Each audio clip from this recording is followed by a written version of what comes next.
Assalamualaikum warahmatullahi wabarakatuh. Perkenalkan, nama saya Jenny Ginanjar. Saya bersama rekan saya. Hernilan Anastasia. Oke, dalam kegiatan praobservasi kegiatan CGP Angkatan 10 DKI Jakarta. Oke, langsung saja kepada praobservasi yang akan saya lakukan bersama beliau. Bentar dipotong nih aja. Oke, 1, 2, 3. Oke, assalamualaikum Bu Nilan. Selamat siang. Selamat siang Pak Jen. Bagaimana keadaannya Bu Nilan nih? Aduh, lagi batuk nih Pak. Lagi batuk, tapi tetap semangat. Tapi kan? selalu semangat. Yes, tapi kayaknya saya lihat-lihat Bu Nilan ada sebuah kegelisahan itu yang mungkin lebih enak kita obrolkan gitu atau bagaimana? Betul Pak, Bapak Jenny tahu aja kalau saya lagi mengalami kegelisahan di kelas saya nih. Seperti itu. Apa tuh kegelisahan yang Ibu rasakan di kelas? Iya, kita kan baru melakukan pembelajaran kan hampir 2 minggu ya Pak ya, gitu kan, di kelas yang baru juga. Saya merasakan kegelisahan, mengapa ya pembelajaran yang saya lakukan ini tidak melibatkan siswa terlalu aktif gitu Pak.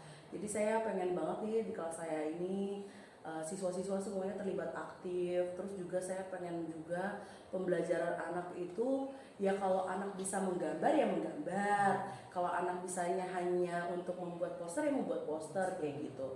Itu sih Pak yang jadi kegalauan saya gitu. Galaunya berarti kalau anak itu yang suka gambar kita masukkan ke pembelajaran gambar gitu, yang suka poster ke poster. Nah, jika menemukan seperti itu, apa sih langkah yang akan Ibu lakukan misalkan seperti itu yang ada di benak Ibu? Nah, kalau langkah saya pertama ya pasti saya melakukan observasi dulu di kelas. Terus timbullah kegelisahan saya dan bertemu sama Pak Jenny untuk melakukan coaching gitu ya Pak ya. Nah, saya berharap di coaching ini nih Pak, saya dapat sesuatu hal yang tanpa disadari saya tergugah sendiri, oh saya menemukan jawabannya nih gitu. Mudah-mudahan ya Bu kita dapat menemukan istilah itu pembelajaran yang sebenarnya Ibu itu inginkan seperti apa. Baik Pak Jenny. Saya hanya membimbing, Ibu nanti yang memecahkan permasalahannya, dan saya hanya mengarahkan, mudah-mudahan arahan saya itu tepat dah seperti itu. Emang tujuan utama pembelajaran Ibu itu seperti apa sih yang ingin Ibu capai? Ya, tujuan pembelajaran saya nih membaca pemahaman anak nih Pak, gitu kan. Di kelas 4 ini menurut saya ini penting banget membaca pemahaman. Mengingat mereka kan nantinya kelas 5, mereka itu kan harus menghadapi ANBK gitu kan. Jadi saya mau melakukan persiapan dari sekarang nih Pak gitu kan. Saya melihat beberapa anak murid saya yang memang hanya cuma sekedar bisa membaca tapi tidak terlalu memahami dengan isi bacaan gitu kan.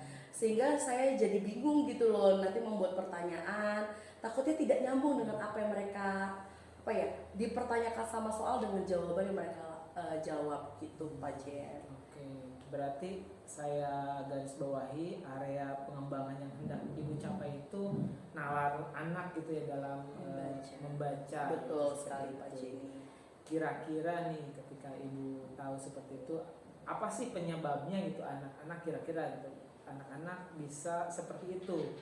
Kalau penyebabnya gitu mungkin karena mereka ya kalau sudah bisa baca ya sudah gitu loh, tapi menurut mereka tidak terlalu penting untuk membaca pemahaman. Mungkin menurut saya seperti itu sih Pak Jen gitu. Berarti masuk kurang latihan juga mungkin ya? Kurang melatih diri. Iya betul Bapak. Jadi hanya membaca aja, tidak mengerti makna di dalamnya. Betul. Oke.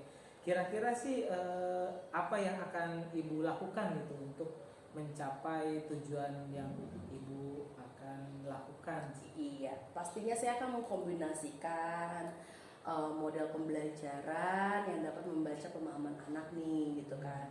Saya sudah menemukan model pembelajarannya.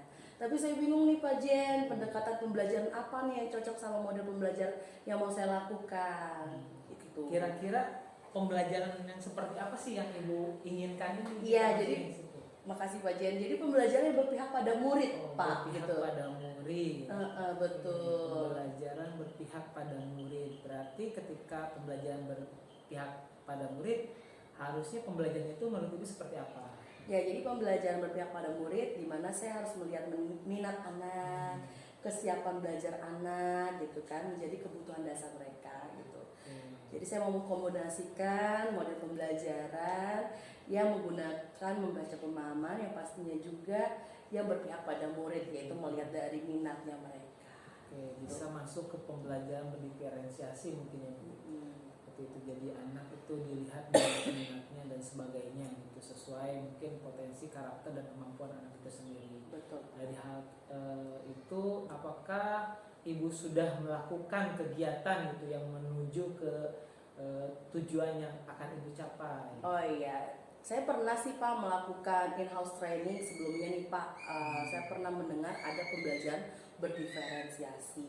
Memang saya sendiri pun belum melakukan ya Pak ya, karena saya baru hanya sekedar mengetahui gitu kan. Nah kalau saya rasa di sini tuh diferensiasi ini apa ya? Anak itu dilibatkan aktif iya gitu kan, dan juga kita melakukan diferensiasinya itu tergantung sesuai kebutuhan. Kalau memang lagi membaca pemahaman, mungkin saya nanti akan menambahkan di diferensiasi prosesnya gitu, atau di produknya gitu. Anak membuat rangkuman, anak membuat infografis, anak membuat poster gitu sih Pak Jen. Luar biasa nih Ibu udah mengemukakan tentang bagaimana prosesnya akan dilakukan dari produk, dari prosesnya, kemudian hasilnya mungkin produk itu sendiri dan sebagainya gitu. Strategi Ibu ketika akan melakukan kegiatan itu kan ada tahapan-tahapannya. Mungkin strategi awalnya seperti apa yang akan Ibu lakukan? Oke, setelah coaching dari Bapak, langkah selanjutnya mungkin saya akan melakukan pembuatan RPP tentang pembelajaran berdiferensiasi. Yang sebelumnya saya juga sudah melakukan asesmen awal diagnostik anak gitu. Jadi bisa saya akan melakukan mana anak yang termasuk kategori visual gitu ya Pak, kinestetik dan audiovisual gitu sih Pak Jenny. Wah, sudah bagus itu Ibu, sudah luar biasa. Sudah pemahaman Ibu juga dalam berdiferensiasi itu sudah muncul dan sebagainya. Tinggal mungkin nanti pelaksanaan kegiatannya. Betul. Kira-kira pelaksanaannya akan di hari apa atau di minggu berapa gitu Ibu akan melakukan itu? Saya akan melakukan pelaksanaannya di minggu depan sepertinya. Minggu depan. Betul. Berarti sebentar lagi nih. Sebentar minggu depan lagi. nggak kerasa gitu ya. Udah dipersiapkan RPP dan sebagainya?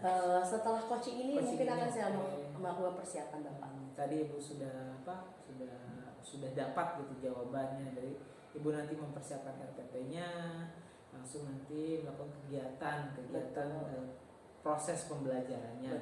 Ya, mungkin nanti ketika Ibu melakukan proses pembelajaran nih, saya boleh kan masuk melihat, mengobservasi gitu. Boleh banget Pak. Bagaimana pembelajaran yang Ibu lakukan itu sudah sesuai dengan capaian tujuan Ibu atau boleh banget. Terima kasih. Mungkin nanti di lain kesempatan di minggu depan saya akan melakukan observasi.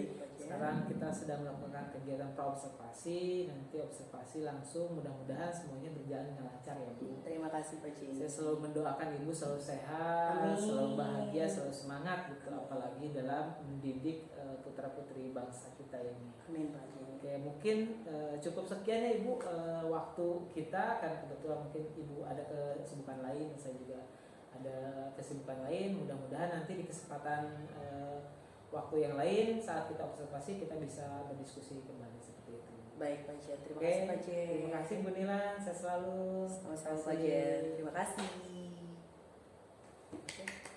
Kan one take kan? Karena udah latihan waktu deh.